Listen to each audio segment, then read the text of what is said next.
क्या आप जानते हैं भगवान जगन्नाथ का असली रूप यह लकड़ी की मूर्त नहीं बल्कि एक चमकता हुआ नीला पत्थर था जिसे नीलमाधव कहा जाता था। आखिर वो दिव्य पत्थर गायब कहाँ हो गया और भगवान अधूरी मूर्त में क्यों बदल गए? ये कहानी मालवा के राजा इंद्रद्युम्न से शुरू होती है। उन्हें पता चला कि ओडिशा के घने जंगलों में भगवान विष्णु साक्षात नीलमाधव के रूप में पूजे जाते हैं। राजा ने अपने मंत्री विद्यापति को खोज पर भेजा। विद्यापति जंगलों में भटकते हुए आदिवासी सरदार विश्ववसु तक पहुंच गए, जो गुफा में गुप्त रूप से नीलमाधव की पूजा करते थे। विद्यापति ने सरदार की बेटी से शादी की और जिद करके गुफा देखने की बात मनवा ली। सरदार ने शर्त रखी कि वे उनकी आंखों पर पट्टी बांधकर ले जाएंगे, लेकिन विद्यापति ने चालाकी की। उन्होंने रास्ते में चुपके से सरसों के बीज गिरा दिए। कुछ दिनों बाद जब बारिश हुई तो सरसों के पौधे उग आए और विद्यापति को गुफा का रास्ता मिल गया। उसने तुरंत राजा को खबर दी। राजा इंद्रद्युम्न अपनी विशाल सेना लेकर घमंड के साथ भगवान को लेने पहुंचे, लेकिन उनके वहां पहुंचते ही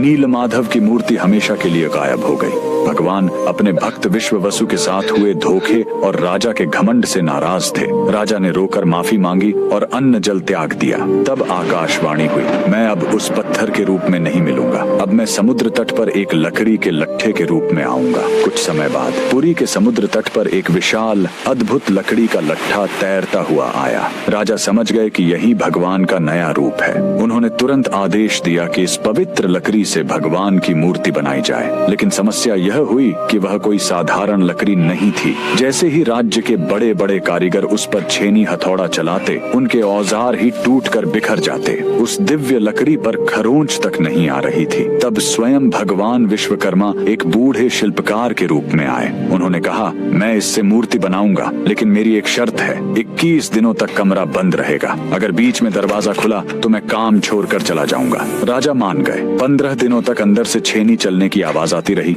लेकिन फिर सब एकदम शांत हो गया। रानी गुंडिचा को लगा कि बूढ़ा शिल्पकार शायद अंदर मर गया है। घबराहट में उन्होंने दरवाजा खोल दिया। अंदर देखा तो शिल्पकार गायब था और वहाँ भगवान जगन्नाथ, बलभद्र और सुभद्रा की अधूरी मूर्तियां थीं। राजा बहुत दुखी हुए, लेकिन तभी भगवान ने संकेत दिया कि वे इसी अधूरे रूप में रहकर भक्तों को दर्शन देना चाहते हैं। यही कारण है कि आज भी हम भगवान के उस अधूरे लेकिन सबसे प्यारे रूप की पूजा करते हैं। कमेंट्स में जय जगन्नाथ जरूर लिखें।